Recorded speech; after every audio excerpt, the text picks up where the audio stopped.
nandun si PMR sa ano, sa pambansa. Isang attorney lang yan. Grabe, no? Marcelo na to. Papansikap yata yan. Ayan. Ang kapulisan ay para sa mamamayan. Palakpakan po natin. Kung hindi ka nagagalit,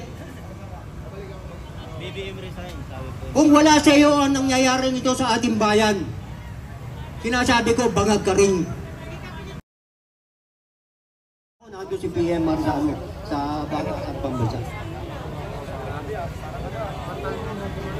Isang attorney lang yan. Grabe, no?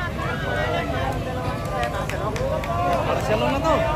Papansikap yata yan. Ayan. Ang kapulisan ay para sa mamamayan. Palakpakan po natin. Hey, mga sir, saludo. Salamat po.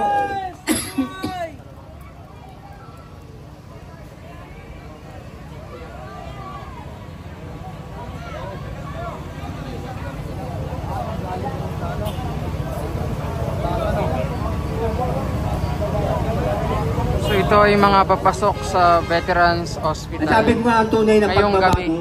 nasa bawat isa sa atin. Yan, oh. Pagbabago sa 7:38 isip natin, PM. sa puso natin. Diba? Kung mahal mo ang kapwa mo, mahal mo bayan mo, gagawin mo ang tama. Diba? Isang attorney lang. Kaya nga sa gabi ito, yung mga ibang mga kasama ko, mga nakakilala sa akin, inaanyayahan ko kayo, punta kayo rito. Magsama-sama tayo. Total, iisa lang naman ang iniisip natin eh. Iniisip natin yung tunay na pagbabago ng bansa natin. Ang pagbabagong ito hindi lang para sa atin, kundi para sa mga kaapu-apuhan natin.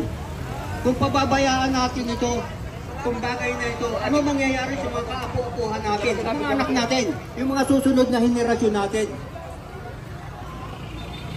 Puro kahirapan na lang.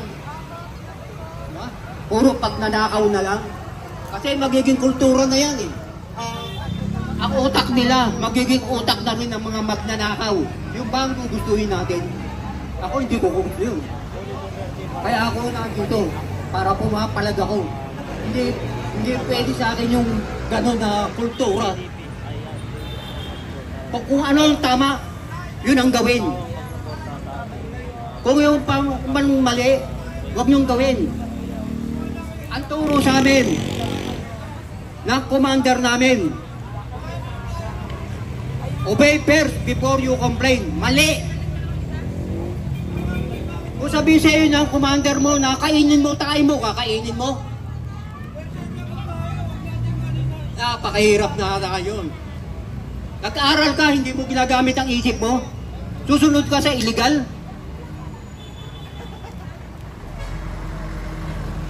Napakahirap talaga eh. Diba?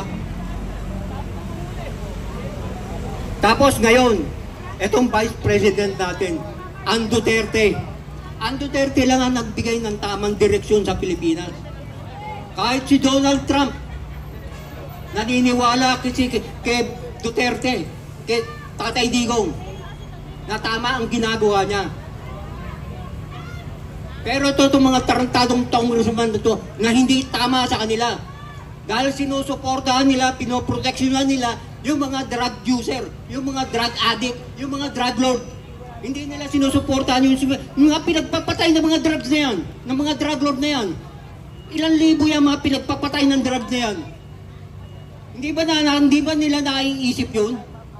O talagang hindi nila iniisip yun? Dahil sila mismo mga drug lord, mga drug addict. Diba? Bakit yung mga pati Malacanang ngayon, napabalita na naging drug den na rin.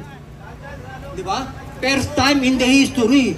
Maraming presidenteng nagdaan, pero na hindi nagkaroon ng balita na naging drug den ang Malacanang complex. Ngayon lang. Kaya nga kung ano puno siyang bunga, sumobra pa dahil sumobra ang pataba ng pagnanakaw. Nakakahiya nga na sabihin itong bansang Pilipinas, imbis na papataas, papapaganda ang buhay, palubog tayo ng palubog. Ang naglulubog pa sa atin ay yung mga mismong mga leader na ibinoto natin. Di ba? Kaya kayo mag-isip-isip kayo. Kung sino ang iboboto natin na merong tamang pag-iisip, merong pagmamahal sa kapwa, lalo na sa bayan. Di ba? Na merong kaisipin na kailangan maganda ang future generation na susunod sa bansang Pilipinas. Na hindi maninitigil mahirap, kundi magiging mayaman. Di ba? Tayo ngayon, mga sacrificial tayo. Tayo kumbaga yung sacrificial lamb na magsasakripisyo para itama lahat ang mga katarantaduhan na ginagawa sa ating bansa. Hindi tayo dapat tumigil sa pagsalita. Hindi tayo dapat tumigil na hanapin ang hustisya, ang tamang pagbabago. Hindi tayo dapat na tumigil na hindi sumama sa ganitong mga pagtitipon. Na ilabas natin kung ano ang nasa loob natin. Kung ano ang dapat mangyari sa ating bansa. Kayo alam niyo naman kung ano ang ibig nyo. May mga pamilya tayo. Gusto natin maganda ang buhay ng pamilya natin. Masaya, di ba? Masagana, di ba? Katulad din ng bansa natin. Di ba? Ang leader na naglita ka ng pambiling droga. Wala ka ng pera pambilin ng droga dahil wala kang trabaho. Ano gagawin mo ngayon? Mangingigap ka na. Mangu-hold up ka na. Ba? Magnanakaw ka na.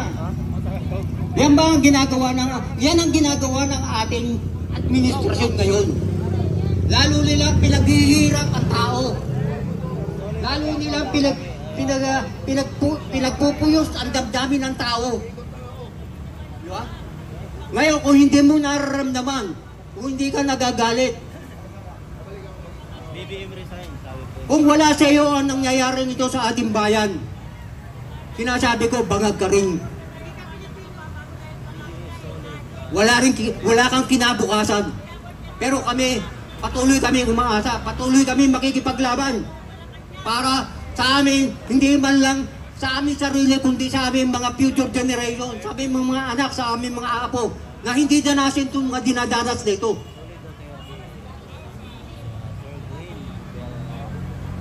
Tignan mo, pag pumunta kayo sa ibang bansa, makakita mo, ang mga leader nila, bibigyan nila na importansya yung mga mahihirap. Yung mga farmers, bibigyan nila ng pondo, sinusuportahan nila. Dito, ano ang ginagawa? Nagtanim na kami, hinarvest agad namin. Puta yun. Anong klase yun? Parang miracle rice, ano? Pero sobra pa sa miracle rice. Itinanim lang, tapos hinarvest na. Tapos flood control project, binangga ng barko. Anak ka ng tokwang ako. Tapos, wala, talagang ganyan bagyo Tinagay na kahangin yung pondo. Saan lumakpak? Sa bulsa. Pinampagawa ng mansyon, pinambili ng helicopter, pinambili ng aeroplano. Ano tayo ngayon? Purdol. Kawawa tayo. Para tayong mga basang sisiw.